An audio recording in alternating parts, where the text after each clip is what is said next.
হাদিস শৰীফত নবীজি সাল্লাল্লাহু আলাইহি ওয়াসাল্লামে কৈছে, হে মোৰ সাহাবাসকল, মই তোমালোকক ডাঙৰ কবিৰা গুনাহসমূহৰ বিষয়ে নজনাম নেকি?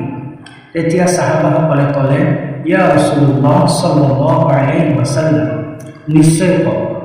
তেতিয়া আমাৰ নবী হুজুৰ পাক সাল্লাল্লাহু আলাইহি ওয়াসাল্লামে ক'লে, ১ নম্বৰ আল্লাহৰ লগত শিৰিক কৰা, ২ নম্বৰ পিতৃ মাতৃক মা বাবাক নাফাৰমানি কৰা, ৩ নম্বৰ মিছা কথা কোৱা, ৪ নম্বৰ মিছা সাক্ষী দিয়া।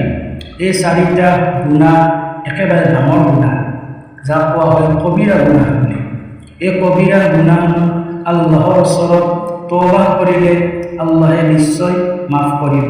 যদি আমি এই ৪টা গুনাহ যদি আমি কৰি পেলাওঁ, যদি তওবা নকৰাকৈ এই দুনিয়াৰ পৰা ইন্তেকাল হৈ যাওঁ, তেতিয়াহ'লে আল্লাহ তাআলাই মাফি নিদিব। গতিকে আমি সকলোৱে যোনে যি এই ৪টা গুনাহত লিপ্ত আছে, আমি সোনকালে আল্লাহৰ ওচৰত তওবা কৰোঁ। আসসালামু আলাইকুম।